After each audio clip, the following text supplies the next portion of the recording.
History of اسلام، یہ الفاظ اپنے آپ میں بہت بڑے ہیں کیونکہ ملک عرب کے ایک علاقے حجاز مقدس کے ایک چھوٹے سے شہر مکہ مکرمہ سے 1400 سال پہلے ایک اسلام کے نام سے نیو ریلیجن سٹارٹ ہوتا ہے، جو آج 1400 سال کے بعد ہزاروں کلومیٹر دور ہم تک ٹھیک ٹھاک حالت میں پہنچتا ہے۔ ہسٹری آف اسلام صرف آپ صلی اللہ علیہ وسلم کا دور، چاروں خلیفاؤں کا دور یا واقعہ کربلا تک محدود نہیں ہے۔ ہسٹری آف اسلام یہ پورے 1400 سال کی ہسٹری ہے، جو کہ میں گارنٹی سے کہہ سکتا ہوں آج تک آپ لوگوں نے نہ دیکھی ہوگی نہ سنی ہوگی، کیونکہ 1400 سال کی ہسٹری بتانا it is not easy. But میں سٹارٹ کر رہا ہوں ایسی منفرد سیریز جس میں آپ کو 1400 سال کی ہسٹری، حضرت محمد صلی اللہ علیہ وسلم کی زندگی سے لے کر آج تک جتنی بھی اسلامی سلطنت بنی، جنہوں نے ہر دور میں اسلام کو پروٹیکٹ کیا اور ڈوبتے اسلام کو بچایا، وہ سب اس سیریز میں شامل ہوں گے۔ تو میرے تمام بہن بھائیوں سے گزارش ہے کہ اس سیریز کو اپنے دوستوں کے ساتھ لازمی شیئر کریں تاکہ ہمیں پتہ ہو کہ ہمارا کل کیا تھا۔ تو شروع کرتے ہیں 1400 سال کا سفر اپنی سیریز کی پہلی ویڈیو سے۔ تو چلتے ہیں ہسٹری کی گہرائیوں میں۔ حضرت ابراہیم علیہ السلام کے بیٹے حضرت اسماعیل علیہ السلام، جو کہ حضرت ابراہیم علیہ السلام کی بیوی بی بی ہاجرہ کے بیٹے تھے۔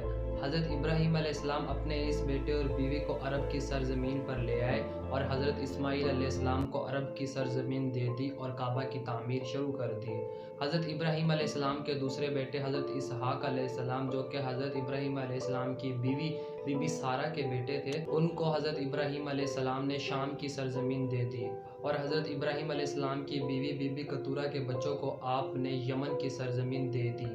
حضرت اسماعیل علیہ السلام، جو کہ عرب کی سرزمین کے اب وارث تھے، ان کے 12 بیٹے ہوئے۔ اللہ پاک نے آپ کے خاندان میں اتنی برکت عطا فرمائی کہ جلد ہی آپ کا خاندان پورے عرب میں پھیل گیا اور ان کی آبادیاں مغرب میں مصر، جنوب میں یمن اور شمال میں شام تک جا پہنچی۔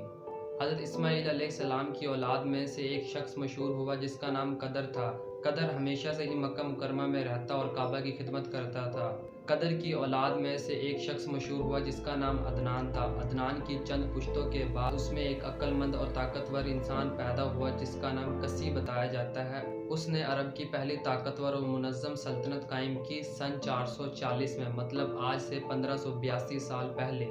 کسی کے بیٹے عبد مناف ان کے جانشین بنے، پھر عبد مناف کے بیٹے ہاشم ان کے جانشین بنے، پھر ہاشم کے بیٹے عبد المطلب ان کے جانشین بنے، پھر عبد المطلب کے بیٹے عبداللہ ان کے جانشین بنے، اور انہی پاک شخصیت کے بیٹے اللہ کے آخری نبی، ہمارے پیارے رسول، اسلام کی بنیاد رکھنے والے، اسلام کے بانی پروفٹ محمد صلی اللہ علیہ وسلم پیدا ہوئے۔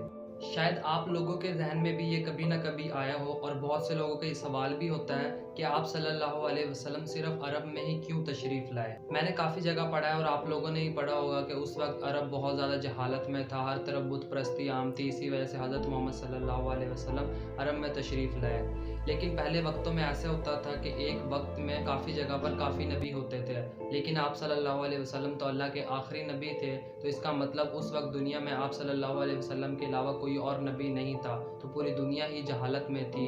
تو پھر سے وہی سوال، آپ صلی اللہ علیہ وسلم عرب میں تشریف کیوں لائے؟ یہ ایسے کہہ سکتے ہیں کہ آپ صلی اللہ علیہ وسلم پوری دنیا کے علاوہ صرف عرب میں ہی کیوں تشریف لائے؟ اس سوال کا جواب ہمیں آج کے دنیا کے نقشے پر مل جاتا ہے۔ اگر ہم دنیا کے نقشے کو غور سے دیکھیں تو اس میں سعودی عرب دنیا کے سینٹر میں موجود ہے۔ فار ایگزامپل، جب ایک پانی کا چشمہ پھوٹتا ہے تو وہ درمیان سے چاروں سمت پانی پھیل جاتا ہے۔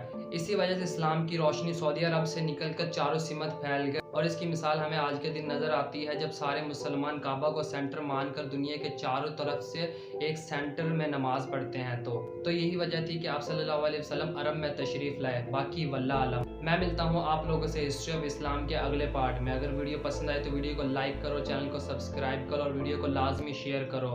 اللہ حافظ۔